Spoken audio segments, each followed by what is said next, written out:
Assalamualaikum warahmatullahi wabarakatuh.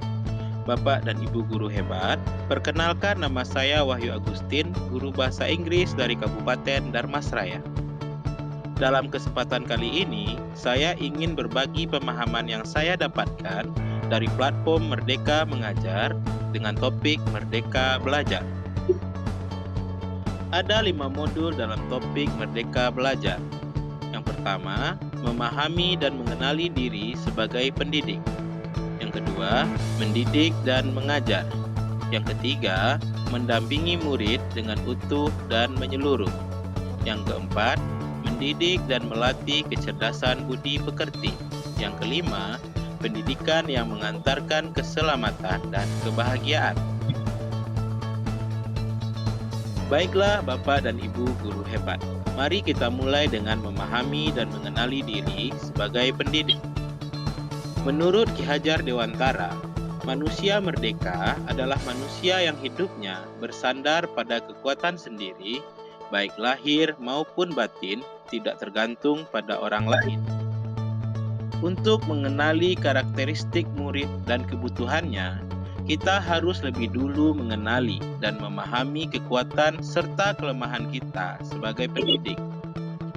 Karena pendidikan bertujuan untuk menuntun kekuatan kodrat yang ada pada murid sesuai dengan perkembangan zaman. Mendidik murid sama dengan mendidik rakyat.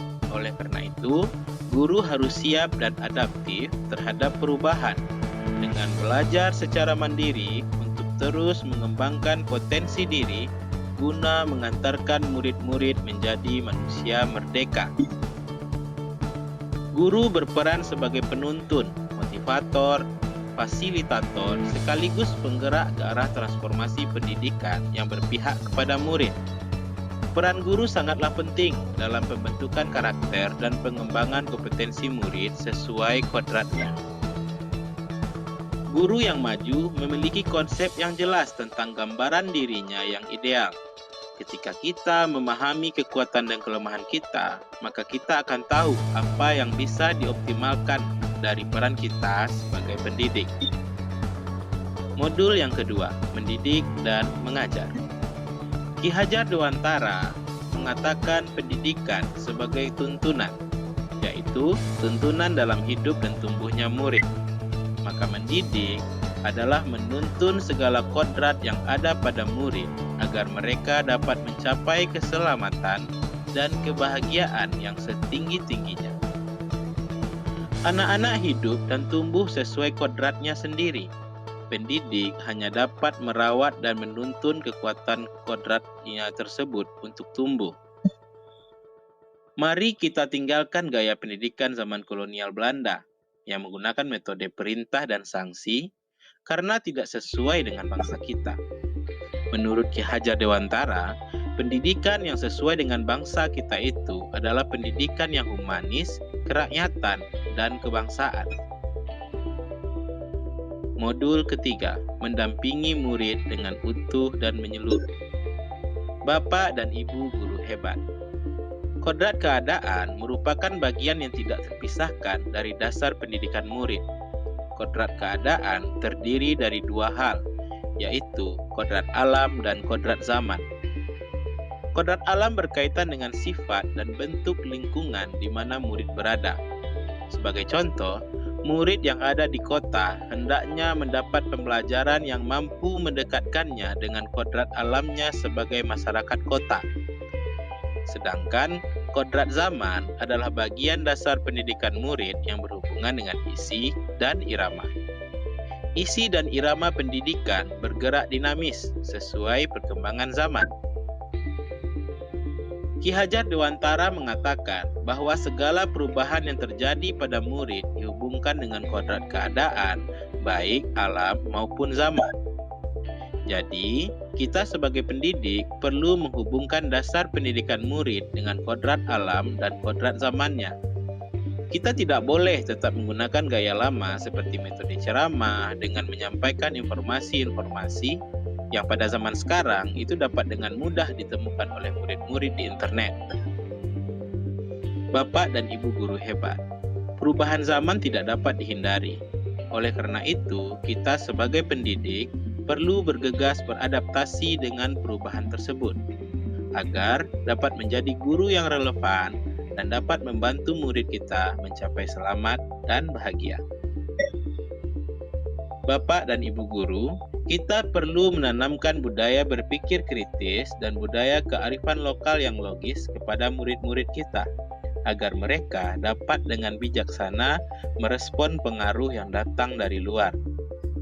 Untuk melakukan hal tersebut, dibutuhkan prinsip-prinsip dalam melakukan perubahan yang disebut azas trikot, yaitu continue. Kemajuan kebudayaan merupakan keharusan lanjutan langsung dari kebudayaan itu sendiri. Yang kedua, convergent. Kebudayaan menuju arah kesatuan kebudayaan dunia. Konsentris, kebudayaan harus punya karakteristik dan sifat kepribadian sendiri sebagai pusat dalam lingkungan kebudayaan dunia. Modul keempat, mendidik dan melatih kecerdasan budi pekerti. Sebagai seorang pendidik, kita tidak hanya melatih kecerdasan kognitif semata. Seorang pendidik juga harus memberikan tuntunan yang dapat menumbuhkan budi pekerti dalam kehidupan murid. Budi pekerti itu sendiri dapat dimaknai sebagai perpaduan antara cipta, kognitif, dan rasa, afektif, sehingga menghasilkan karsa, psikomotorik. Sebagai contoh, seseorang dengan budi pekerti jujur tidak akan mengambil sesuatu yang bukan miliknya, bahkan akan merasa gelisah ketika dia melihat perilaku tidak jujur. Hal ini adalah perpaduan antara wawasan tentang kejujuran, kognitif, perasaan gelisah melihat ketidakjujuran, afektif, yang lalu menghasilkan budi pekerti jujur atau psikomotorik. Ki Hajar Dewantara mengatakan, budi pekerti merupakan kodrat setiap manusia. Kita sebagai pendidik perlu memahami kodrat itu dan dapat mendampingi tumbuhnya kecakapan budi pekerti murid dalam setiap kegiatan pembelajaran yang dialaminya.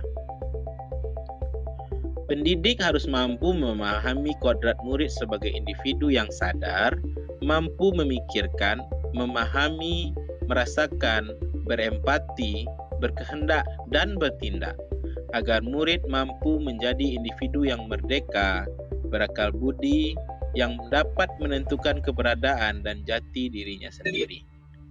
Pendidik tidak boleh mengeneralisasi kemampuan murid hanya berdasarkan peringkat kelasnya saja. Murid memiliki minat dan keinginannya sendiri. Hal ini sesuai dengan yang disampaikan Ki Hajar Dewantara lewat teori konvergensi, yaitu murid-murid itu ibarat kertas yang sudah terisi dengan tulisan yang samar dan belum jelas arti dan maksudnya. Maka, tugas pendidikan adalah membantu menebalkan dan memperjelas arti dan maksud dari tulisan-tulisan samar yang ada di kertas tersebut dengan tuntunan terbaik. Ki Hajar Dewantara membagi budi pekerti menjadi dua bagian. Yang pertama, budi pekerti biologis, dan yang kedua, budi pekerti intelligible. Budi pekerti biologis berhubungan dengan segala perasaan dan jiwa manusia yang mana tidak dapat diubah. Sedangkan budi pekerti intelligible berhubungan dengan kecakapan dan kemampuan menyerap pengetahuan. Bagian intelligible ini dapat berubah karena pengaruh keadaan dan lingkungan. Budi pekerti biologis memang tidak dapat diubah, namun bagian intelligible yang diasah dengan baik oleh pendidikan dapat menyamarkan budi pekerti biologis yang tidak baik dan hanya menebalkan budi pekerti yang baiknya saja. Modul kelima, pendidikan yang mengantarkan keselamatan dan kebahagiaan. Tujuan akhir dari seluruh pendidikan adalah keselamatan dan kebahagiaan murid. Hal itu hanya dapat dipenuhi dengan memahami peran sebagai guru melalui sistem Among. Sistem Among terkenal dengan slogannya, Ingarsa Sung Tulada, Ing Madya Mangunkarsa dan Tudwuri Handayani yang maknanya sudah kita ketahui bersama-sama. Murid generasi digital native yang hidup di era kemajuan seperti sekarang ini mengharuskan guru untuk menjadi pendidik yang adaptif, inovatif, reflektif, kolaboratif, dan berpihak kepada murid. Guna mencapai tujuan pendidikan menjadi manusia merdeka yang kelak akan menuntun murid menjadi manusia merdeka pula. Bapak dan Ibu guru hebat, demikianlah yang dapat saya sampaikan mengenai merdeka belajar. Selanjutnya, saya mohon kepada Bapak dan Ibu guru untuk berkenan mengisi umpan balik pada link yang sudah saya sampaikan bersama dengan video ini, tentang apa yang Bapak dan Ibu pikirkan sebelum dan sesudah menyimak pemaparan ini, dan apa langkah kecil yang ingin Bapak dan Ibu lakukan selanjutnya. Terima kasih, banyak maaf. Assalamualaikum warahmatullahi wabarakatuh.